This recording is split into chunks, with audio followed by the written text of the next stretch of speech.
George Sawtooth here. I'm here at the historic Fort Vasquez Museum. Fort Vasquez opened 1835. This is a reconstructed structure, but it's on the original site. It's very noisy over here, so I apologize. It's a very beautiful day in Colorado right now. Supposed to be yet another snowstorm coming. It's supposed to be a white Christmas here in Colorado. So this fort was founded by Luis Vasquez and Andrew Sublette. Here's these two guys right here, Luis Vasquez and Andrew Sublette.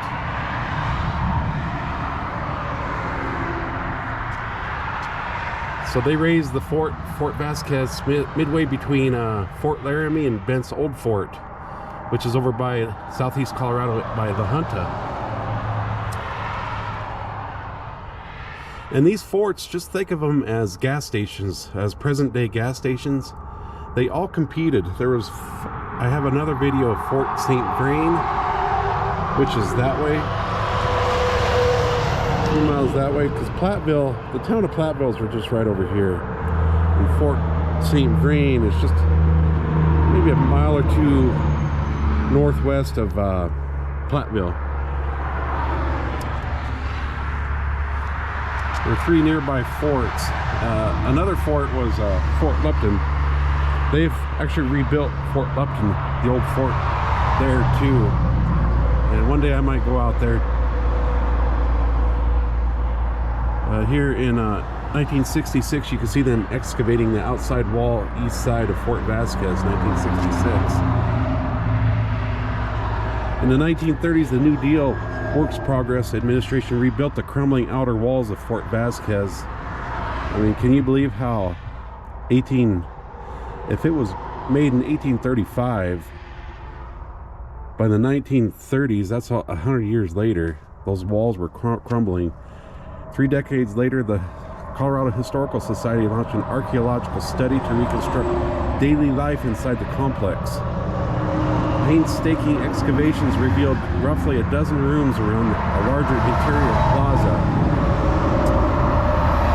Visiting traders kept their pack animals in wooden stalls along the east wall, cooked and dined in communal kitchen, warmed themselves beside brick fireplaces, conducted business in large trading rooms, storage chambers, a smithy, and 2 proprietors' living quarters completed the fort. The rubble of the old fort yielded a wealth of buttons and beads, the currency of fur trade, long-lost funds from forgotten transactions. So yeah, these are the 2 guys that created this fort back in 1835. Louis Vasquez. This guy, he was a contemporary of Jim Bridger and Kit Carson. And this guy with Jim Bridger built Fort Bridger in Wyoming. And then after the end of Fort Vasquez, they actually sold this fort back in 1840 because it wasn't very profitable for these guys, unfortunately. They've sold it to Locke and Randolph. Must have been some kind of Locke and Randolph. But that outfit went bankrupt in 1842 and the fort was abandoned. But this guy right here, they were both mountain men, fur traders. This guy ended up getting killed by a grizzly bear in California in 1854 at the Santa Monica Canyon. Can you believe there were grizzly bears back in the 1850s back in California? There's no more grizzly bears in California. I think the last grizzly bear was killed sometime in the early 1900s. Which is kind of sad, but yeah, there were actually grizzly bears in California, and this guy got killed by a grizzly bear. Wouldn't that be a terrifying experience? As you're being bitten and mauled and torn to pieces by a grizzly bear. Yeah, very interesting history. But I'll take a walk over there. Fort Vasquez. Louis Vasquez, Andrew Sublet, 1835. Colorado Historical Society took possession in 1958. This is all reconstructed from the original structure. The original structure was in such bad condition they had to reconstruct it. And to tell you the truth, I'm pretty sure there are some graves over here as well. I'm not sure where they are, but I know there are some graves around there somewhere. They could even be on this site somewhere as well.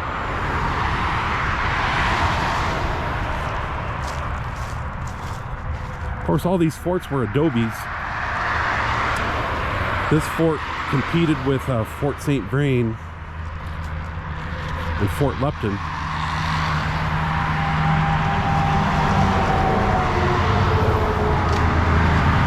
At least you know what it looks like. This is all reconstructed. Noisy damn highway, isn't it?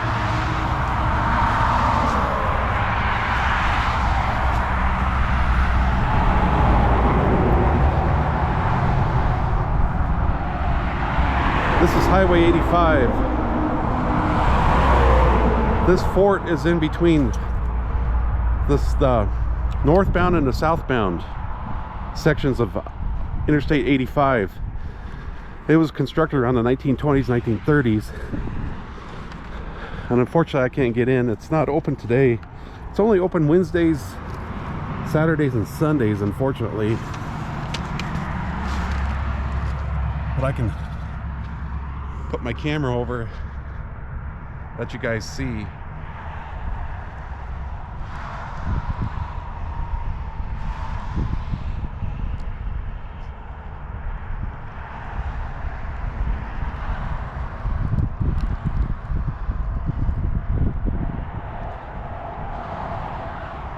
Kind of looks like something out of New Mexico, doesn't it? This adobe. And even so, after reconstructing it, even some of these are collapsing. See there? So that's just rock and mud, basically.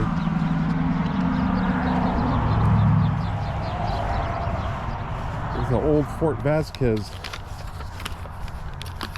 Like I said, just think of these old forts as gas stations, present day gas stations, and they're all competing for fur. In the 1830s, 1840s.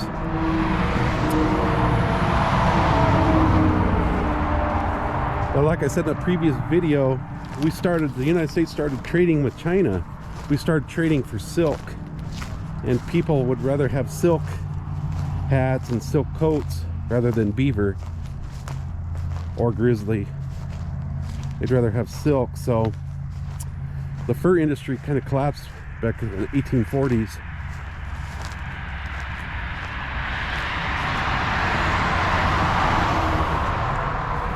You guys know what major Indian tribes lived around here in Colorado, northern Colorado? The Cheyenne and Arapaho.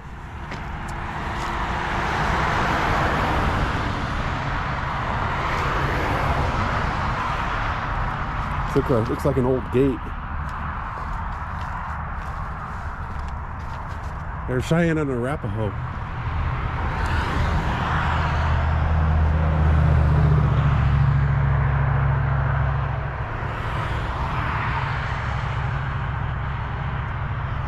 Of course, you guys remember the Cheyenne and Arapaho. Once they discovered gold, and once people started coming over and trying to find gold in the 1860s, 70s, 80s, 90s, especially in the 1860s, the Indians were kind of at odds with these newcomers, with these white people. Prior to that, the Indians loved to trade with white people.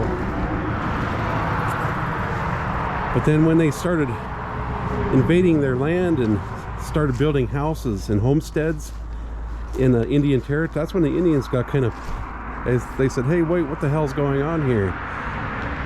God gave us this land. And so the Cheyenne dog soldiers, man, those were tough guys. They would go around and they would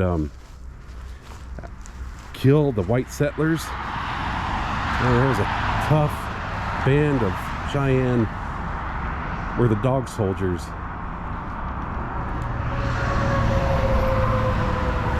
So yeah, this is the old site of Fort Vasquez.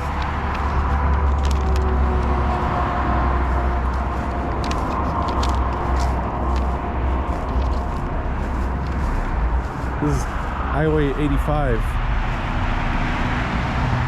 This highway actually goes clear up to Canada. Can you believe it?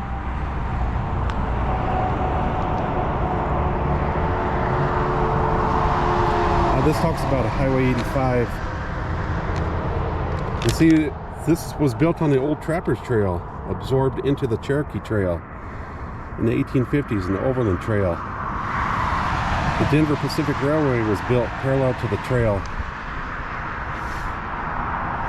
See all these, remember all these little towns? There was an old town called Volmar, which is up that way. It was built on the railroad, and that railroad went under, got bankrupt, and that town just went away. Here's downtown Greeley, 1940. Look at those old cars.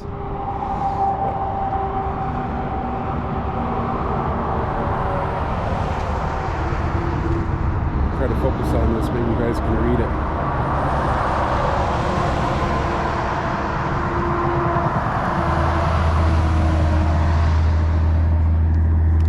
It's a beautiful day today.